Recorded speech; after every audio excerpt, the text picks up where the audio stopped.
Buenas tardes.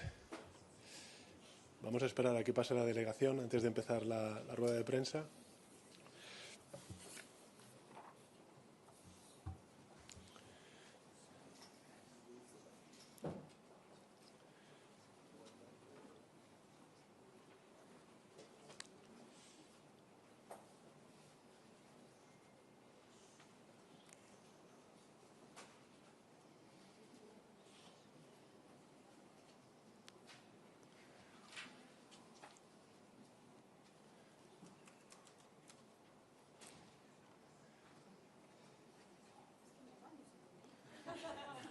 Más tarde, más tarde. Creo que estamos.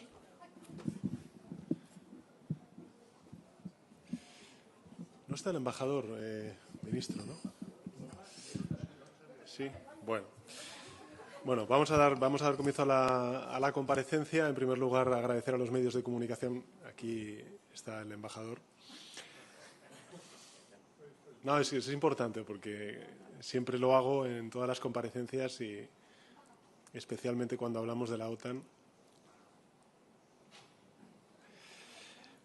Bueno, buenas tardes a todos y a todas y, en primer lugar, gracias a los medios de comunicación por atender esta comparecencia y, en segundo lugar, como hago siempre, embajador, reconocer el trabajo de nuestro servicio diplomático, en este caso en la OTAN, porque creo que el resultado de la cumbre también demuestra el buen hacer de nuestros servicios diplomáticos destacados, en este caso en Bruselas, en la sede central de la OTAN. Me gustaría empezar, por tanto, dando las gracias a los anfitriones, especialmente al presidente Erdogan, a la sociedad turca y también, lógicamente, a la ciudad de Ankara por la hospitalidad y por la fantástica organización que nos han brindado de esta cumbre. Decir que España ha venido a la cumbre de la OTAN con los deberes hechos, por tanto, satisfecha con la forma en la que se ha consensuado la declaración de esta cumbre y también decidida a seguir apostando y haciendo un apoyo férreo a sus aliados. Los datos los conocen ustedes porque han tenido la ocasión de poder compartirlos previamente el gabinete en algunas reuniones previas informativas sobre la cumbre de la OTAN, pero yo creo que los datos nos dicen que efectivamente el mundo atraviesa una de las etapas más conflictivas desde el final de la Guerra Fría y estamos convencidos de que para superarla las sociedades occidentales que pertenecemos a esta Alianza Atlántica lo que tenemos que hacer es de esta organización una organización más fuerte, más eficaz y más europea. Y eso es precisamente lo que hemos venido a impulsar hoy, con nuestra propia voz, la española, pero también con nuestras acciones, trabajando en tres ámbitos muy concretos que me gustaría compartir con la sociedad española que esté siguiendo esta rueda de prensa. En primer lugar, el año pasado, como saben, acordamos que la Alianza Atlántica tenía que modernizar y también reforzar sus instrumentos de disuasión y que Europa tenía que asumir un mayor protagonismo en su propia defensa. España se comprometió entonces a hacer su parte y hoy puedo decir a los ciudadanos que hemos cumplido y que además hemos cumplido con creces. El mes pasado, el Comité de Política y Planes de Defensa de la Alianza concluyó que nuestro país ha alcanzado sus objetivos de capacidades fijados para el año 2026 y que lo ha hecho además con un grado de cumplimiento superior a la media europea. De hecho, España es el séptimo país que más ha cumplido, el séptimo, recuerdo, de 32 Estados miembros de la Alianza Atlántica. Creo que este buen desempeño sobre todo se aprecia en datos muy representativos que me gustaría compartir con los medios de comunicación, lógicamente, y también con la sociedad española. A principios del mes de junio, nuestro país era el tercer aliado con más efectivos desplegados en misiones y en operaciones OTAN. En total estamos hablando de 3.000 efectivos, de 3.000 militares, de hombres y mujeres que representan lo mejor de nuestra sociedad, los valores y los principios por los que merece la pena luchar, que son la paz y el respeto al derecho internacional. España es, por tanto, el país que más tropas tenía fuera de su territorio, en las fuerzas terrestres del flanco oriental, de Europa, jugando, por tanto, un papel clave en la defensa de territorios que hoy legítimamente se ven amenazados por la amenaza rusa, en concreto Eslovaquia, Rumanía, Estonia, Letonia y Lituania. Por tanto, a principios de junio, repito, España era el tercer aliado con más efectivos desplegados en misiones y operaciones OTAN. Y aprovechando que está aquí el GEMAT, el almirante, quisiera reconocer expresamente a las Fuerzas Armadas españolas el trabajo tan sobresaliente que están haciendo en estos lugares. Tengo que decir que en todos los gobiernos con los que he tenido ocasión de poder hablar, e incluso también en sala, estos primeros ministros y presidentas han reconocido, lógicamente, y agradecido la labor de España. Nuestro país, además, y este es el segundo dato que me gustaría compartir con todos ustedes, es el segundo aliado que más capacidades navales despliega en operaciones y misiones fuera de su territorio y el cuarto en despliegue de capacidades aéreas. En este momento, nuestro país lidera misiones en Irak y en el Atlántico Norte, presta un apoyo esencial en los flancos sur y este de Europa y quiero también anunciar a los medios de comunicación y también a la sociedad española que nos vamos a sumar a la misión de las Fuerzas Terrestres Avanzadas en Finlandia, que se ha puesto en marcha por parte de la Alianza Atlántica para proteger la región ártica. Y esto creo que si algo refleja también es nuestro firme compromiso, el de un país del Mediterráneo, del sur de Europa, con la OTAN y con esa aproximación a la seguridad de 360 grados, que es, en nuestro caso, total y absoluta. Este mayor esfuerzo securitario ha sido posible, como saben, en parte a que hemos consolidado esa inversión del 2% del Producto Interior Bruto a la que nos comprometimos el año pasado. Este era un compromiso asumido por una anterior administración en el año 2014. Recordemos que en el año 2018, cuando formamos el primer gobierno progresista, el presupuesto estaba en torno al 0,9% del Producto Interior Bruto. Hoy estamos en el 2%, se ha consolidado y creo que eso también demuestra que somos un país fiable y que cumplimos también, lógicamente, con nuestros compromisos internacionales. Y también se debe no solamente a esa apuesta decidida presupuestaria del 2%, sino también a que hemos gastado mejor, apostando por esa industria nacional y la industria también europea, aumentando nuestras sinergias, los proyectos conjuntos con otros países aliados, siendo capaces de compatibilizar la inversión en defensa con la defensa de los servicios públicos, la ayuda humanitaria y también algo que nos interpela y mucho y es efectivamente la adaptación a la emergencia climática que sufre la península ibérica y, por tanto, también nuestro país. El segundo ámbito en el que los aliados hemos decidido poner el foco es en el ámbito industrial. Aquí la posición de España es clara. Compartimos la necesidad del llamado burden shifting, es decir, reequilibrar las responsabilidades entre los aliados y que Europa debe ser más autónoma en el ámbito de la seguridad, que debe ser capaz de defenderse a sí misma y de proteger los intereses más allá de sus propias fronteras. Por eso hemos apoyado programas como el instrumento SAFE que lanzó la Comisión Europea, el EDIP, y por eso en esta cumbre hemos acordado, junto con el resto de los aliados, avanzar en el fortalecimiento de nuestra base industrial. Hemos acordado impulsar las adquisiciones conjuntas, reducir barreras comerciales, invertir más en innovación, en definitiva, producir más y mejor, y también decirlo de una manera así más coloquial, más rápido, que es algo que también afecta y mucho a las capacidades y las necesidades de nuestras Fuerzas Armadas. España puede, creemos, aportar mucho en este sentido.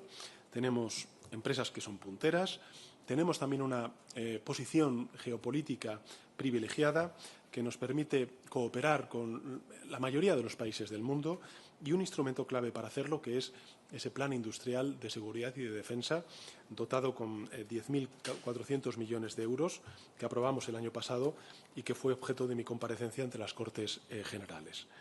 El tercero de los ámbitos en el que también hemos acordado trabajar es, lógicamente, la defensa de Ucrania, porque sabemos que en esa guerra no solamente está en juego el futuro de un país soberano como es Ucrania, sino que también está en juego el propio proyecto europeo, que es lo que pretende atacar y debilitar la Rusia de Putin. En 2025, solo para que lo sepan los ciudadanos y ciudadanas españoles, porque en definitiva al final son sus impuestos, en 2025 nuestro país envió más de 1.000 millones de euros en asistencia y equipamiento a Ucrania. Contribuyó, por tanto, de manera sustantiva a ese apoyo y también a mecanismos tanto de la OTAN como de la propia Comisión Europea, como es el instrumento SAFE y el instrumento PURL. Establecimos nuevos acuerdos de cooperación industrial con sus empresas y desde el año 2022 hemos formado a más de 9.000 militares ucranianos, 1 de cada 10 de los formados en toda Europa.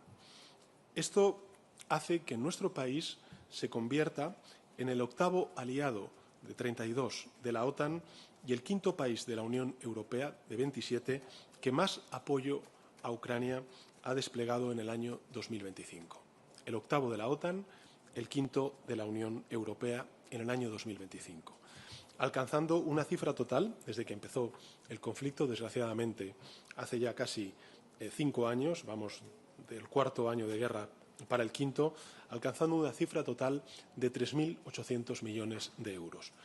Pero estoy hablando siempre en términos nuestros, en términos bilaterales, porque evidentemente también hay otros instrumentos que se están poniendo en marcha a través de instituciones comunitarias, como por ejemplo los 90.000 millones de euros de financiación, no solamente al ámbito de la defensa, de las Fuerzas Armadas ucranianas, sino también al sostenimiento de la propia institucionalidad del pueblo ucraniano que se está viendo lógicamente atacada. Ese apoyo que es vital y que, por cierto, el propio presidente ucraniano, Zelensky, reconoce y agradece al pueblo español cada vez que tenemos ocasión de encontrarnos. Y tengo que decirle a los medios de comunicación y al conjunto de la sociedad española que es un auténtico orgullo que se reconozca ese esfuerzo, porque es un esfuerzo de solidaridad, compromiso con el derecho internacional, con la libertad de los pueblos, con el respeto a su soberanía e integridad territorial y, por supuesto, también a la defensa del proyecto europeo. Y me gustaría concluir con una reflexión y un agradecimiento. La reflexión es que puede que España esté geográficamente lejos de Rusia y del frente oriental. También lo estamos de Oriente Medio. Pero estamos muy cerca de nuestros aliados y también de los valores y de los objetivos que inspiraron la creación tanto de la Unión Europea como de la OTAN. Somos un país pacífico, pacifista, pero también somos un aliado fiable. Cumplimos con nuestras capacidades, cumplimos en despliegues, cumplimos con Ucrania y cumplimos, lógicamente, con el flanco este y con el Mediterráneo. En definitiva, cumplimos con lo que quieren, sienten y les interesa a los españoles y españolas que merecen vivir con todas las garantías de seguridad. Y también cumplimos con una forma de entender el mundo en el que la seguridad debe nacer del acuerdo, no de la imposición, en el que la invasión militar debe compatibilizarse, o mejor dicho, la inversión militar debe compatibilizarse con la inversión social. Y en la que el objetivo último de todas nuestras acciones debe ser, lógicamente, acabar de una vez por todas con las guerras que asolan Oriente Medio y también, lógicamente, el frente oriental de nuestro continente, del continente europeo, ¿no? Esta es la reflexión que me gustaría trasladar y el agradecimiento, pues lógicamente también a la ministra de Defensa, al ministro de Exteriores, al gabinete de la Presidencia del Gobierno de España, además, lógicamente, de Algemat y al embajador, porque bueno, creo que detrás de esta cumbre pues hay muchas horas de trabajo, hay muchas horas de negociación, también con los equipos de personas que no son conocidas para el gran público, pero que en todo caso hacen una labor esencial en la defensa de los intereses generales de nuestro país. Y con esto, directora, pues quedaría a disposición de los medios de comunicación para responder a las preguntas.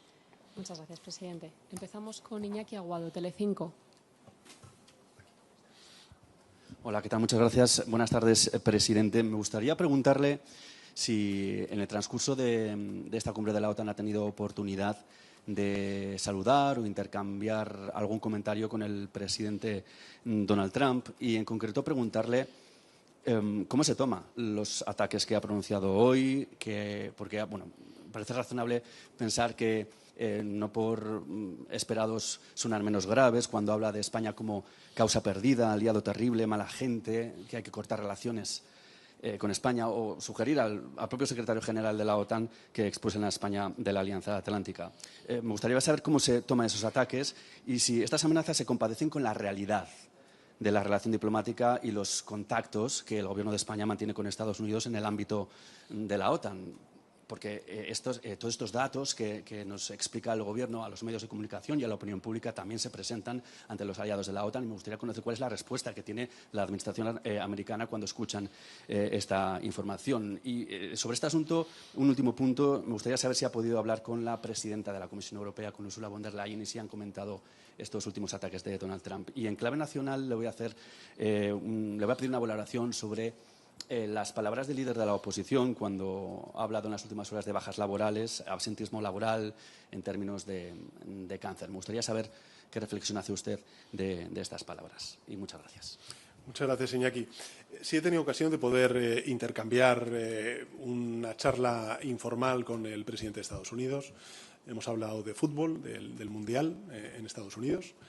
Y, por tanto, bueno, pues ha sido una charla informal, coloquial, en la que en absoluto ha habido ningún tipo de tiranteza, al contrario, todo ha sido buenas palabras y amabilidad. Y ha sido posterior a la rueda de prensa que ha dado el presidente de Estados Unidos. En segundo lugar, ¿cómo nos tomamos desde el Gobierno de España estas declaraciones que nos hemos enterado, lógicamente, a través de ustedes, ¿no?, mientras estábamos esperando a que se iniciara la cumbre? Bueno, pues con calma y con paciencia, ¿no? Calma y paciencia y una cierta normalidad también, porque al fin y al cabo cuando uno se aleja un poco de este tipo de declaraciones, lo que ve es que las relaciones entre Estados Unidos y España son unas relaciones en lo social, en lo cultural, en lo económico y también en lo político muy positivas, muy positivas. Y cuando hablamos precisamente del ámbito comercial, yo siempre lo he dicho, me lo han escuchado decir en reiteradas ocasiones, porque no es la primera vez que, en fin, somos objeto de este tipo de críticas, que España sufre un déficit comercial con Estados Unidos. No somos de los países europeos donde tenemos un superávit comercial respecto a Estados Unidos, sino que sufrimos un déficit comercial.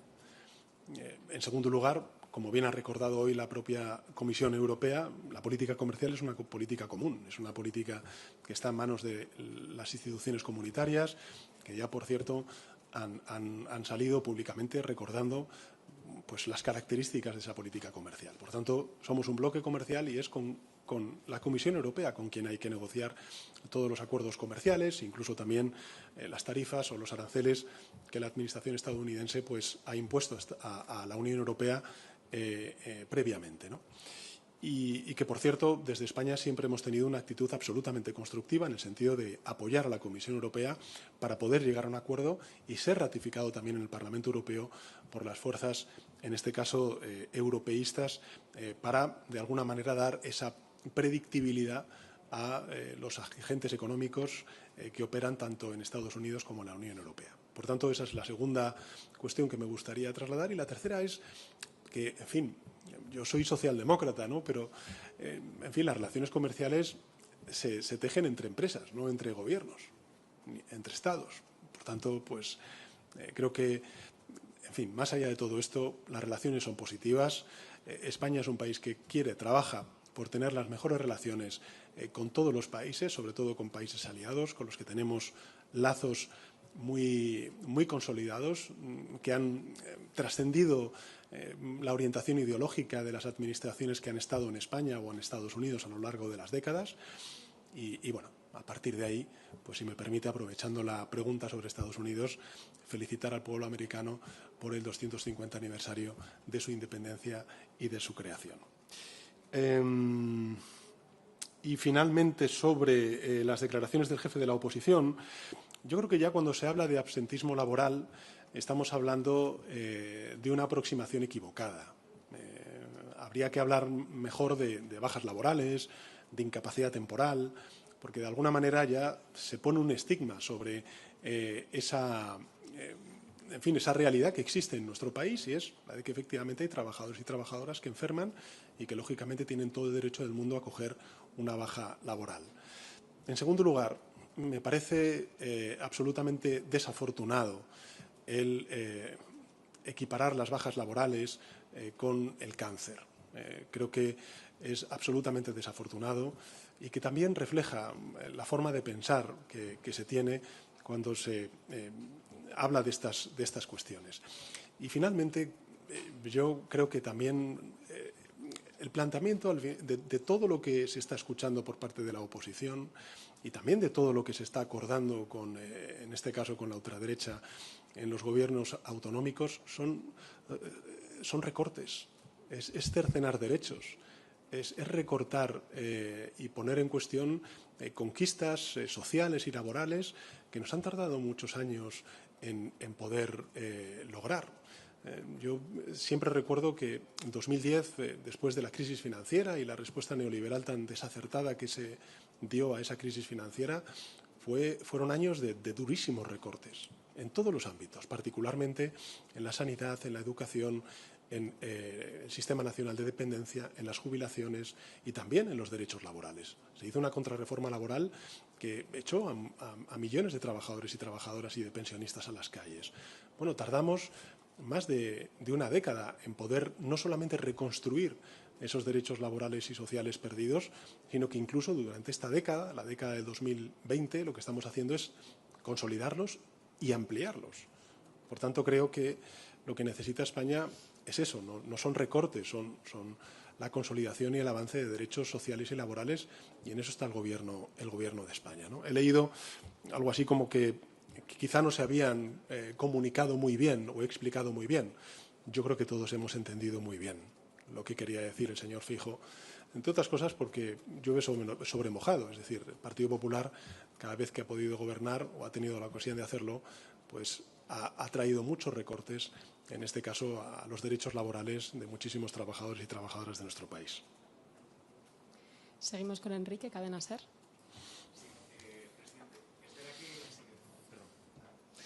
Buenas tardes, presidente. Es verdad que el secretario general Marrute ha celebrado el aumento del gasto de España, lo acaba de hacer ahora en rueda de prensa, pero quería preguntarle si ha echado en falta algún tipo de mensaje de apoyo a España en público ante los descalificativos que ha hecho Donald Trump esta mañana. Quería preguntarle si el secretario general de la OTAN dice una cosa u otra sobre España en función de si tiene al lado al presidente de Estados Unidos, Donald Trump. Quería pedirle también si nos puede dar algún detalle más de la participación de España en esa nueva misión de la Alianza en el Ártico.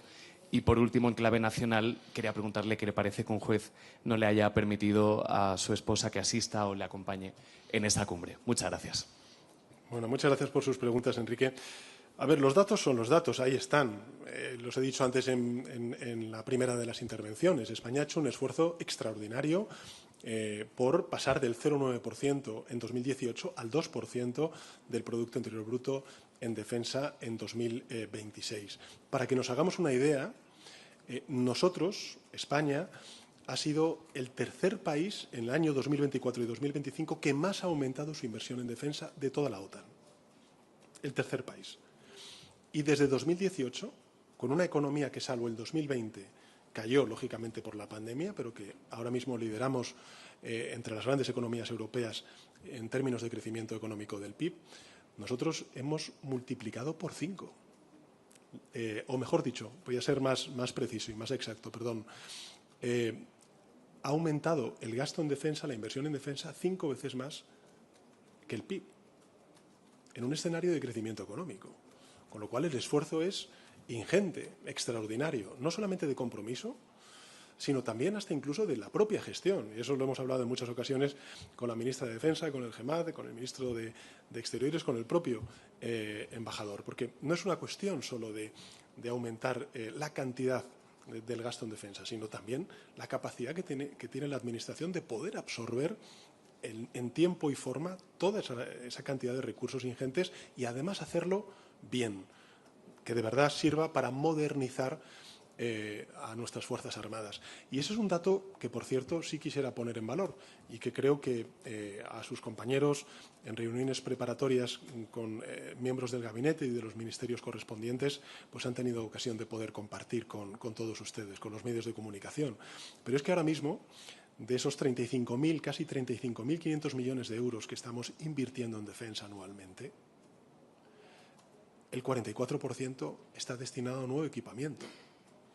cuando creo recordar que la media pues, está poco más allá de un 20% en los Estados miembros de la OTAN, ¿no? Por tanto, no solamente estamos invirtiendo más, sino que estamos invirtiendo en nuevo equipamiento y en la modernización de nuestras Fuerzas Armadas, que es precisamente algo necesario y que demandaban nuestras Fuerzas Armadas de manera justa, ¿no? Por tanto, yo creo que en términos tanto de capacidades como de esfuerzo presupuestario, como también de compromiso en despliegue de tropas y de capacidades en muchos de los frentes que desgraciadamente ahora mismo está sufriendo en términos de seguridad muchos aliados de la OTAN, España está presente y es apreciado. Fíjese que hoy, por ejemplo, en lo que es la cumbre, pues no ha sido uno ni dos, sino han sido unos cuantos presidentes y primeros ministros los que han agradecido a España su compromiso y su presencia en sus países, ¿no? Por ejemplo, lo ha hecho el propio presidente Erdogan, donde saben ustedes que desde hace años pues, tenemos desplegada una capacidad antiaérea de Patriots precisamente para salvaguardar algunas de las zonas que tiene fronterizas Turquía, ¿no? Por tanto, quiero decir con esto que esto es apreciado por los Estados miembros de la Alianza, ¿no? Y, insisto, en todas y cada una de las ocasiones que yo he tenido la oportunidad de poder hablar con el secretario general de la OTAN, esto también me lo ha reconocido el propio secretario general de la OTAN. Por tanto, esto es lo más importante para nosotros y desde luego lo agradecemos porque es verdad que hacen un trabajo extraordinario. Yo he tenido ocasión de poder visitar a las tropas desplegadas, por ejemplo, en el Frente Oriental, hace ya unos años y desde luego todos los presidentes de los países bálticos, por ejemplo, así lo reconocen.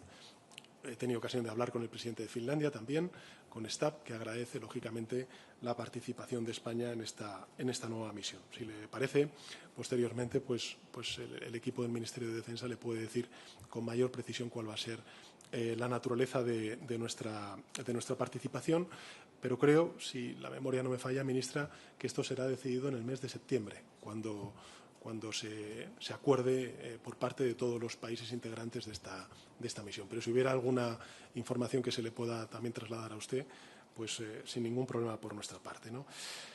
Y respecto a la última de las cuestiones, mire, estamos en la OTAN, estamos en Ankara. Yo ya he hablado sobre esta cuestión, tanto en otras ruedas de prensa como también en el Congreso de los Diputados. Conocen cuál es mi posición y con eso me basta. Seguimos con Basteiro, agencia Bloomberg.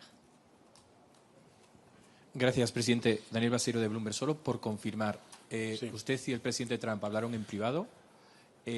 Trump no le comentó nada relativo a las declaraciones que hace en público. Tampoco usted se quejó ni le pidió ningún tipo de explicación, entiendo. Bueno, no, sí, fue una conversación informal. Estábamos todos esperando para hacer la foto de familia. Entonces, bueno, pues hemos estado charlando sobre el fútbol, sobre el Mundial, sobre, bueno, pues cuestiones más informales, pero con absoluta y total cordialidad. Vista la dureza, presidente, de sus declaraciones de Trump y teniendo en cuenta que tampoco es la primera vez, yo querría preguntarle si en este tiempo ha habido alguna consecuencia tangible de esas amenazas que hace Trump y si puede haberla en el marco de esa revisión de la presencia de Estados Unidos en Europa, por ejemplo, en cuanto a las bases que Estados Unidos tiene en España. Y si me permite una segunda cuestión, también el presidente Trump ha dicho que Groenlandia debería estar bajo control de Estados Unidos y no danés.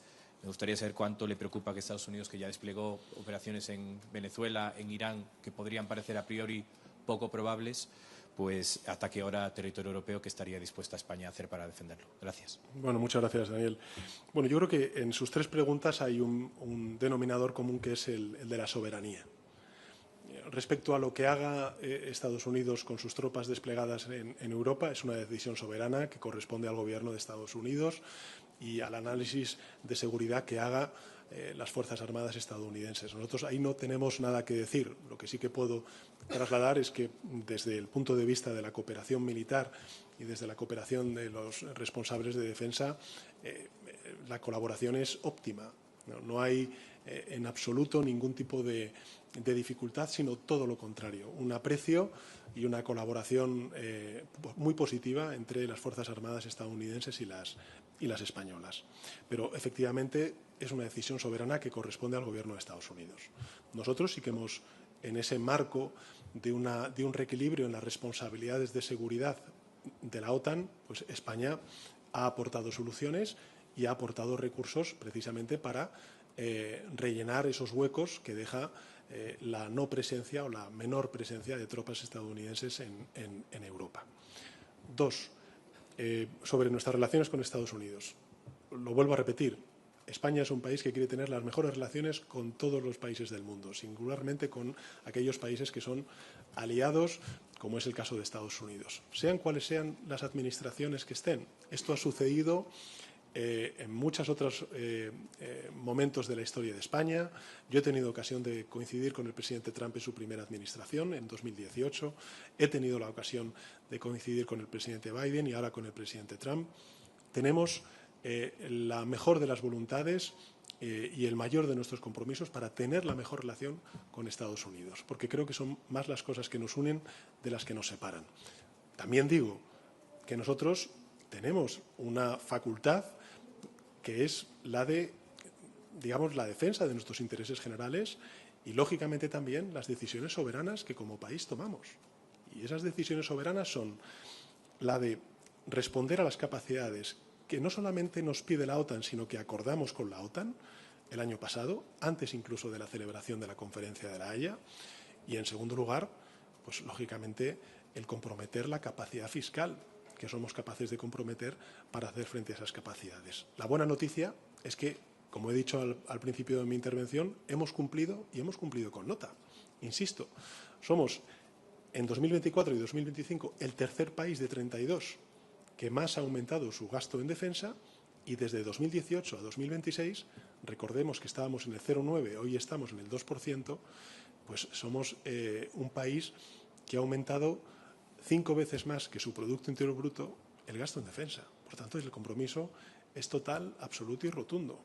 Y además lo hacemos pues con planes, como es el plan que presentamos ante las Cortes Generales y que aprobó el Consejo de Ministros, con planes que refuerzan la industria española y también la industria europea, con más de 10.400 millones de euros de aumento de presupuesto en defensa, en donde 8 de cada 10 euros van destinados a la industria española, a empresas españolas, y 9 de cada 10 euros van destinados al conjunto de la Unión Europea. Y además de ello, participamos en el instrumento SAFE de la Comisión Europea, participamos en el instrumento POOL de la OTAN, somos uno de los principales soportes financieros y militares a Ucrania dentro del marco de la OTAN y de la Unión Europea. En definitiva, estamos presentes en las regiones digamos, más limítrofes con las zonas de conflicto con Rusia. Por tanto, yo creo que los datos son estos. El compromiso de España con la seguridad de la Alianza Atlántica es total, es rotundo. Y creo que más allá de las declaraciones, lo importante son los datos y es la declaración. Y la declaración de la OTAN es algo que, si uno se toma la molestia de leerla, como estoy convencido ustedes han hecho, verá que muchas de las tesis que ha defendido el Gobierno de España están ahí reflejadas, porque estamos hablando precisamente de esto, de capacidades. Y esto es lo que al final pues corresponde a una alianza, ¿no? El saber qué capacidades se necesitan para hacer frente a los retos comunes y a los desafíos globales pues que nos afectan. Bueno, y Groenlandia, pues efectivamente esa es la tercera soberanía, ¿no? La soberanía nacional y la integridad territorial. Y esto pues es algo que ya saben ustedes que hemos defendido siempre desde España. Cada vez que la cuestión de Groenlandia ha surgido en el debate público, en este caso por parte de la Administración estadounidense. Terminamos con Carlota, de 4. Hola, presidente. No sé si en esa conversación sobre fútbol que ha tenido con Donald Trump ha salido el polémico tema de la tarjeta roja y la FIFA, que está dando mucho que hablar durante este Mundial. Y luego, sobre las palabras y las críticas de Estados Unidos, decía que es una decisión soberana de ellos retirar las tropas, pero ¿está preparada Europa para en unos meses tapar todos esos agujeros que puede dejar Estados Unidos en la Unión Europea? Luego, no sé si han hablado de los últimos ataques cruzados que ha habido en Irán, Trump ha dado hoy aquí por acabada la tregua, el alto al fuego, y no sé si ha salido en la reunión, si se ha manifestado acerca de ello alguien. También quería preguntarle por si se ha hablado de ese 5% que fue tan polémico el año pasado, que España dijo que no iba a cumplir, que podía hacerlo solo con ese 2%, pero que Rutte insistía en que había que presentar planes. Y para acabar en clave nacional, quería preguntarle por los presupuestos. Sí. Hay varios socios que parece que no lo van a poner fácil, entre ellos Junts, que ya está adelantando que va a votar en contra. No sé si han empezado a hablar con ellos, que están dispuestos, hasta dónde están dispuestos a llegar para intentar atraerles a un sí, y si creen que a partir del día 16 de junio, con la decisión del TJUE, puede cambiar algo para que la relación vuelva a mejorar. Gracias. Bueno, muchas gracias, Carlota, por sus preguntas. Sobre la tarjeta roja no hemos hablado. Hemos hablado solamente del fútbol y bueno, pues del éxito, que es del desarrollo del propio Mundial en Estados Unidos. Algo hemos hablado de golf también, que es el presidente Trump un aficionado a este deporte. Yo no lo practico tanto, pero bueno, hemos estado hablando de estas cosas. Ha sido una conversación absolutamente informal, en buen tono y muy cordial. Son tantas preguntas. Sobre si Europa está preparada, esa decisión soberana de Estados Unidos. Bueno, quiero recordar que Estados Unidos, esta decisión y la administración estadounidense viene anunciándola desde hace ya tiempo. Es decir, no es algo que súbitamente se haya planteado en esta cumbre, sino que ya viene planteándose incluso ya en su primer mandato y desde luego ya desde el inicio de su segundo mandato. Por tanto, creo que, en fin, luego la ministra de Defensa puede ser más explícita y más concreta en esta cuestión, pero en todo caso nosotros, allí donde la OTAN nos ha pedido el poder aportar capacidades para suplir la reducción de la presencia de las Fuerzas Armadas estadounidenses, pues España ha dado un paso al frente. No ha mirado para otro lado, sino que ha aportado, y creo que esto ha sido altamente apreciado por los aliados. 3, efectivamente hemos escuchado las palabras del presidente Trump sobre Irán y, bueno, sabe cuál es nuestra posición. Nosotros lo que queremos es, en fin, que no se inicie de nuevo una guerra. Las guerras son siempre malas noticias, sobre todo para la gente civil, sobre todo y particularmente los niños, las niñas y las mujeres, y por tanto lo que esperamos es que se restablezcan las conversaciones y se consolide el acuerdo de paz. Y en la humilde posición que nosotros podamos tener y contribuir a ello, desde luego lo haremos, ¿no? Y finalmente sobre el 5%, insisto, creo que lo que es relevante en esta declaración de esta cumbre es que la OTAN habla de capacidades, habla no tanto de los recursos que se tienen que destinar, sino de las capacidades que se deben de aportar. Y creo que esto es algo que hemos defendido siempre desde España. De hecho, quiero recordar, cuando se planteó el tema del 5% el año pasado, ya previamente España había acordado con la OTAN qué capacidades teníamos que poner a disposición de la OTAN para hacer frente a esos desafíos. Y que el coste que implicaba esas capacidades a aportar a la alianza, pues representaban el 2,1% del Producto Interior Bruto. Y esto es algo que hemos siempre sostenido, hemos acordado con la alianza y creemos además que es importante. Y tan importante es el proteger y garantizar la seguridad de nuestros países, como también que la opinión pública comprenda los esfuerzos que estamos haciendo para garantizar esa seguridad. Y, por tanto, el que también sea viable el sostener una mayor capacidad de seguridad y una OTAN más europea, conjuntamente con un estado del bienestar fuerte que haga frente también a una amenaza que sufren nuestras sociedades, que es la desigualdad, creo que es algo que lógicamente legitimaría mucho más esta apuesta que estamos haciendo por la seguridad y la defensa de nuestro país y de nuestro continente y de la Alianza Atlántica. Y respecto a los presupuestos generales del Estado, somos un gobierno en coalición y en minoría parlamentaria. ¿Esto qué significa? Primero, que somos un gobierno en coalición y, por tanto, tenemos que acordar internamente qué proyecto de presupuestos vamos a presentar a las Cortes Generales y luego, como hemos hecho en otras muchas ocasiones, tendremos que ir a las Cortes Generales y recabar o intentar recabar esos apoyos parlamentarios con los distintos grupos que hay en la Cámara. Y lo hacemos con humildad, pero también con la convicción de que la política económica y fiscal y social que ha llevado a cabo este Gobierno, pues ahí están los resultados. Muchas veces hablamos de los instrumentos, que son importantes, pero más importantes son los resultados. Y España, hace muy poco, en un contexto difícil como el que estamos viviendo, y antes lo comentábamos con la guerra de Irán, ha elevado sus previsiones de crecimiento económico al 2,6% y ha registrado unos niveles de afiliación absolutamente inéditos en nuestra historia, con 22,5 millones de afiliados y afiliadas a la Seguridad Social. Y siendo el tercer país de la Unión Europea que más ha reducido la desigualdad en estos años que llevo al frente del Gobierno, ¿no? Por tanto, los instrumentos son importantes, pero más importantes son los resultados, ¿no? Y creo que los resultados pues demuestran, como me han escuchado decir en muchas ocasiones, que España vive uno de los mejores momentos de su historia democrática, en términos de empleo, en términos de crecimiento y en términos también de reducción de la desigualdad. Nos quedan muchas cosas por hacer, sin duda alguna la principal, la vivienda. No me han preguntado por ella hoy, me van a preguntar seguro, estoy convencido, en otras ruedas de prensa, porque plantearemos también a las Cortes Generales un paquete de medidas de vivienda que espero que en esta ocasión pues pueda contar con el apoyo mayoritario de la Cámara, ¿no?